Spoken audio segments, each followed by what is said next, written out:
2 days of the NFL draft are wrapped up now. We have got fantasy winners and losers. Some players are seeing their value increase lots. Some players are seeing it plummet. Let's get into it. Jayden Daniels, despite the tension surrounding the whole top golf stuff, Jayden Daniels lands in Washington, number 2 overall pick. And for all intents and purposes, he sounded pretty happy about it in his post-draft interviews. Daniels threw for 3,811 yards, 40 touchdowns in his final season at LSU. Also rushed for 1,250 yards and 10 touchdowns. Easily one of the greatest college seasons we've ever seen. Daniels lands in Washington with Terry McLaurin, Jahan Dotson, Luke McCaffrey, Brian Robinson, the ghost of Austin Eckler, Zach Ertz, and Ben Sinnott.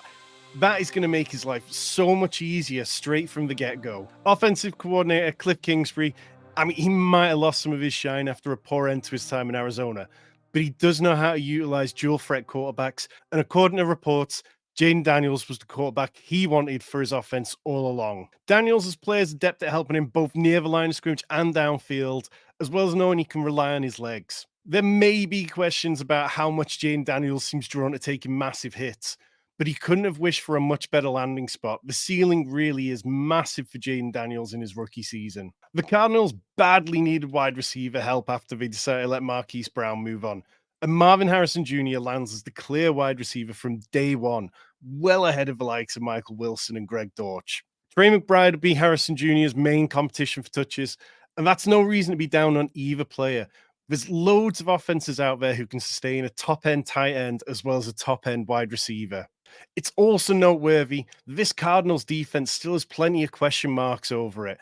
A bad defensive play, that helps offenses for fantasy football when they get pushed into more pass-heavy scripts. That's perfect. That's what we want. With Kyler Murray healthy for the offseason for the first time under this regime, he should be able to make a return. He should be able to make a leap, be more comfortable in this offense, and return to the days where he was an excellent fantasy asset, particularly now he's got a wide receiver who put up 2,400 yards and 28 touchdowns in his final 2 seasons with Ohio State. Hit the subscribe button whilst you're here. I know that you like the fantasy football content we're churning out. Best ball season starts on Monday, and we'll bring you 2 streams a week, loads of dynasty content throughout the rest of the offseason. And when it gets to redraft, we have got so much more stuff coming down the barrel for you. Brian Thomas Jr. The Jaguars, they have been scrambling ever since free agency to find a replacement for Calvin Ridley. They thought he was coming back to Duval County only for the Titans to swoop in with a massive offer, and they just couldn't match it. It was fair enough. It was a crazy big offer for a 29-year-old wide receiver. Reports suggested that Jacksonville had talks with the Niners about Brandon Ayuk, but nothing came out of it. And then Thomas Jr. slid down the draft board bit further than some might have expected. And part of that is because of the reports around his torn labrum. Loads of medical experts expect him to be able to play through that in 2024. He should be able to hit the ground running as a rookie, and it could look like a real bargain for the Jags when they got him at pick 23. Calvin Ridley left behind 136 targets from last year. Some people may argue that targets are earned rather than designated, but it's undeniable that there's a massive gap in this offense right now. And for Brian Thomas, who absolutely shone at LSU, winning with both size and speed, he put up 1,177 yards and 17 touchdowns in his final campaign. He can step into that role, be the dominant outside wide receiver that they need. We know how much this offense likes putting certain players in certain roles. Thomas Jr. will be on the field an awful lot, and he has every chance in an AFC South that's starting to look pretty feisty to be very fantasy relevant in his rookie year. If you want more rookie content, you can buy our rookie guide for £10. 118 players, rookie models, film analysis, rankings, and so much more. The link is down below. Lad McConkey, the Chargers, they were desperate for wide receiver help. In pre-draft best ball, there was no LA Chargers wide receiver being drafted in the first 11 rounds. Lad McConkey immediately slots in the first player in ADP, and it reflected so much about Quentin Johnson and Josh Palmer that nobody had any faith in them, even when they were the only wide receivers on the roster. The Chargers knew they had to do something. They moved up a few spots in round 2 to get McConkey, to secure him, and now he can immediately become Justin Herbert's best friend. McConkey never really truly broke out at Georgia because Brock Bowers was the constant focus of the passing game. All the design plays were going to Brock Bowers, but that shouldn't make us overlook a player who has excellent hands, really quick twitch when he does get the ball in his hands, and he does have the ability to play inside and outside. McConkey can be the clear wide receiver one for this offense. And it's possible that his ADP does get steamed a little too high as we go through the offseason. Where it started right now at pick 116, I'd be comfortable taking him till he gets to at least pick 70 in best ball. Am I wrong about Lad McConkey? Let me know. Not everybody likes him. He's definitely getting a bit of hype. But if you disagree, tell me in the comments. Tell me why I'm wrong about thinking Lad McConkey can be good for fantasy in 2024. Jonathon Brooks. It arguably wasn't the biggest position of need for the Panthers, but adding a strong running back will definitely help Bryce Young now that defenses are going to be forced to account for both the run game and the pass game on every snap. Last year, the Panthers ranked 20th in run offense, which was much better than their passing offense, which ranked 32nd overall. Since Dave Canales took over as head coach, we've invested in the offensive line, added those two big guards that should really make a difference, and adding a quality running back to that. It just makes perfect sense. Brooks is recovering from an ACL injury suffered in November, but the good news is a completely clean ACL tear. That's not the kind which like Javonte Williams or J.K. Dobbins had. They had additional injuries on top of the ACL injury, which caused them to just be completely lost when they came back. The good news is also that younger players recover much quicker and they tend to be much more like their old selves when they do get back on the field. Chuba Hubbard was a serviceable back in 2023, but Brooks' upside is far greater. Real true home run ability when he makes those kind of quick, decisive cuts. I want exposure to Brooks on teams where I think I can make the playoffs this year, whether that's best ball or dynasty.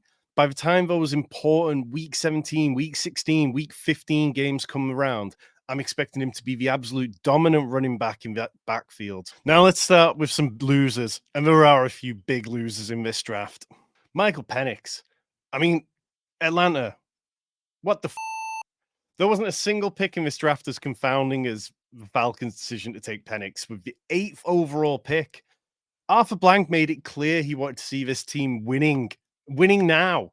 And regardless of how highly you rank Penix, taking him, it just doesn't marry up with the fact that you've just gone out and spent 9 figures on Kirk Cousins. Perhaps, the Falcons are just used to wasting these top 10 picks on offensive players. We saw them waste picks on Kyle Pitts, Drake London, Bijan Robinson. None of them were utilized properly in their first year in the league. And now you've got Raheem Morris. Perhaps he spent too much time around the Rams and their ideology of them picks for him to know what to do with a top 10 pick. Either way, this selection, it's a complete zero for the Falcons in 2024, unless they're privy to some information about Kirk Cousins' recovery that we don't know. Penix is a very different quarterback to Kirk Cousins.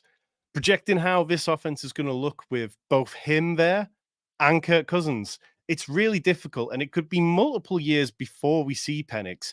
So this just feels like a complete shame for him, because if he'd landed with another team at the 8th overall pick, we'd be talking about how great the draft capital was and how much a team believed in him.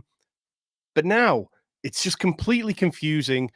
And I don't think anyone has any idea how to play this, but Michael Penix is very unlikely to be taking meaningful snaps in 2024 and possibly in 2025. Brock Bowers, I mean, why can't we have nice things at tight end? Immediately face a fight for targets. It just seems like Brock Bowers was on the slide throughout the whole of the offseason because of the lingering hamstring issues, without being able to be in there for the athletic testing. Bowers generated less buzz than he's done over the last few years when everybody couldn't wait for him to come out. He was viewed as prolific, but then he just wasn't at the forefront of conversations. It's possible that some NFL teams are just wisened up to the lack of value in taking a first-round tight end. We've seen players like Kyle Pitts, Hayden Hurst, Noah Fant, David Njoku, OJ Howard, and Evan Ingram. They all take time to return value or simply never do so. The Raiders, I've got to praise them for taking the best player available. Something a lot of teams say they do, but they don't always do it when they're on the clock and just go back to just taking a position of need. The Raiders absolutely did it here. And they've got, for them, what is a very welcome problem with having two tight ends who are very talented to accommodate. Michael Mayer, he was viewed as tight end one by a lot of people heading into the 2023 draft class.